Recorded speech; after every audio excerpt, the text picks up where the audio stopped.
Maombi ni kitu muhimu sana kwa mcha Mungu, lakini cha ajabu zaidi watu wengi hawajui kuomba.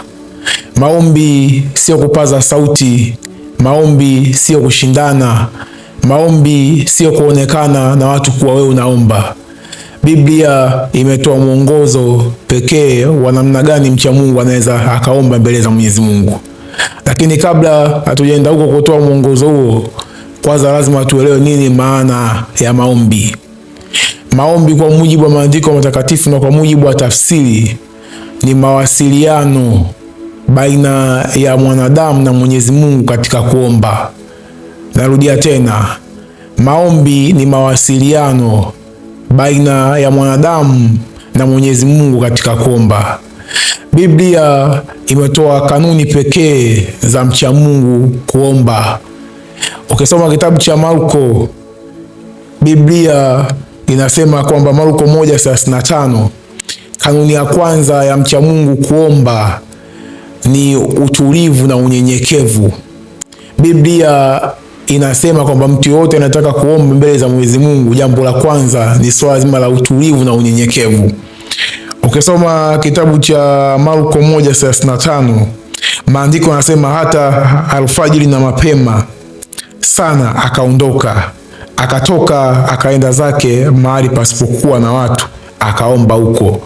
Kwa hiyo jambo la kwanza, unyenyekevu na utulivu. Kwa mfano wa Yesu, alitoka asubuhi na mapema akaenda sehemu ambayo hamna watu na akaomba huko. Kwa hiyo kitu cha kwanza ni jambo la utulivu na unyenyekevu mbele za Mungu. Sio sehemu ambaye ina vurugu, sehemu ambaye ina makelele. Wewe unahitaji kuwasiliana na Mwenyezi Mungu katika eneo hilo kwa mujibu wa maandiko matakatifu. Jambo hili unakuwa hujatumia kanuni ya kimungu na wala kanuni ya maombi. Lakini pia jambo la pili au kanuni ya pili ya maombi, maandiko matakatifu yanasema kwamba kanuni ya imani. Yaani unapoomba lazima uwe na imani ndani. Kitabu cha Yakobo 1:6 kimezungumza vizuri kuhusu jambo hili. Inasema hivi: ila naombe kwa imani pasipo shaka yoyote, maana mwenye shaka ni kama wimbi la bahari lililochukuliwa na upepo na kupeperushwa huku na huku. Maandiko matakatifu yanasema kwamba naombe kwa imani. Yaani unapoomba uombe kwa imani, usiwe na shaka ndani yako. Ukiwa na shaka lazima utapeperushwa. Lakini pia kanuni hii ya imani imezaa kitu kinaitwa matendo. Maandiko yamesema imani bila matendo imekufa ndani mwa mtu. Kitabu cha Yakobo ukiendelea kusoma inasema imani bila matendo imekufa nafsini mwa mtu. Nafikiri ni 2:27 kitabu cha Yakobo. Inasema imani bila matendo imekufa. Kwa hiyo matendo ambayo Mwenyezi Mungu anayahitaji ni wewe kushika amri zake. Ndio maana Yesu anasema katika sala ile, kwanza tanguliza mapenzi ya Mwenyezi Mungu, halafu haya mengine unayaomba utazidishiwa. Kwa hiyo kitabu cha Mathayo 7:7 inayosema ombeni lolote nanyi mtapewa, tafuteni nanyi mtaona, haina maana kwamba ukiwa upo nje ya muktadha wa matendo basi Mwenyezi Mungu atakusikiliza. Hapana. Maandiko yamesisitiza zaidi, unapoomba omba kwa imani, lakini imani bila matendo imekufa nafsini mwa mtu, kama nilivyosoma hapa kitabu cha Yakobo. Kwa hizi ndo kanuni ambazo Mwenyezi Mungu ametaka tuzitumie katika kuomba. Biblia imeonyesha utaratibu na kanuni zaidi. Mwanadamu anataka kuwasiliana na Mwenyezi Mungu atumie kanuni zipi. Lakini katika kuomba pia kuna utaratibu au kuna namna ya wewe au kuna vitendo ambavyo wewe unaweza kuvitumia katika kuomba. Yaani kwenye kumwomba Mwenyezi Mungu kuna vitendo vya wewe kuonyesha mbele za Mwenyezi Mungu ili kweli ionekane kwamba wewe unamwomba Mwenyezi Mungu. Jambo la kwanza au kitendo cha kwanza tunakipata katika kitabu cha Danieli 6:10. Tunaona Danieli alikuwa ana kawaida ya kupiga magoti mara 3 kwa siku kumwomba Mwenyezi Mungu. Kwa hiyo jambo la kwanza au kitendo cha kwanza ambacho Danieli alikionyesha, kielezo chetu ni Danieli, tunaona kwamba ni kupiga magoti mbele za Mwenyezi Mungu. unapomwendea Mwenyezi Mungu lazima upige magoti, kwa sababu yeye ni mkuu kuliko wewe. Unajishusha chini yake, unapiga magoti. Lakini pia Biblia imeonyesha zaidi jambo la pili katika vitendo hivyo vya kumomba Mwenyezi Mungu.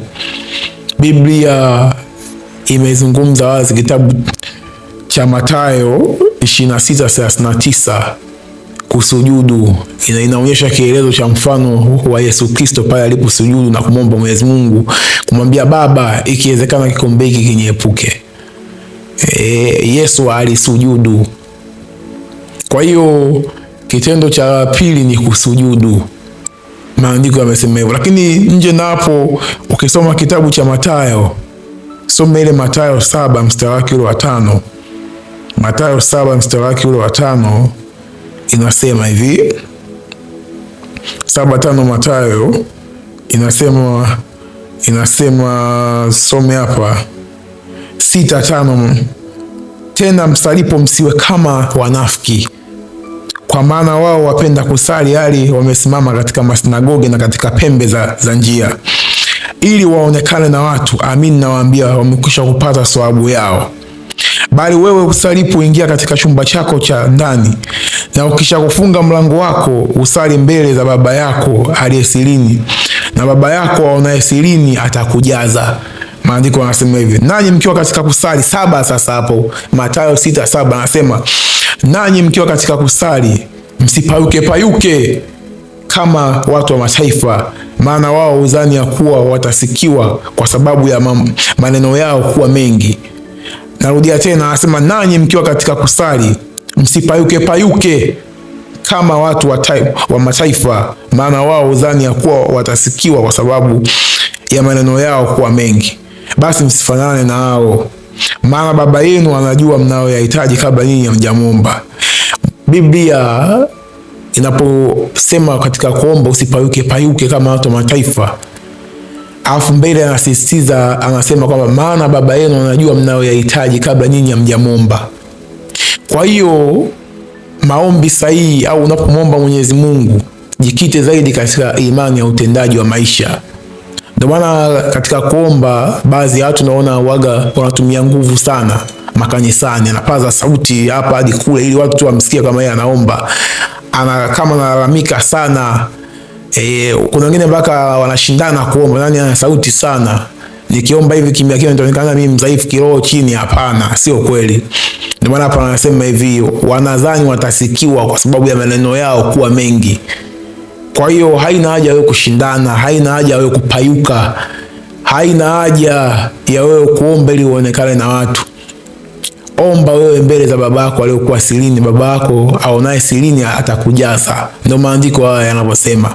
Kwa Biblia imekataza maombi ya kupayuka, ya kuomba ovyo ovyo. Mungu wetu sisi ni Mungu wa utaratibu. Hivi nikupe tu mfano mzuri. Mtu yote anayeenda kwenye ofisi ya rais kuonana na rais, akaenda kuonana labda na rais wa Jamhuri ya Muungano wa Tanzania, au rais yeyote katika nchi yote duniani, mtu anapoenda kukutana naye huwa anaenda kwa vurugu ama kwa utulivu katika kumomba jambo lolote lile. Kwa hiyo ikiwa kama rais anaomba kwa utulivu na unyenyekevu, je, Mungu si zaidi ya wafalme wote wa dunia hii? Mungu ni mkuu kuliko wao wote. Kwa hiyo lazima uwe na utulivu mbele za Mwenyezi Mungu.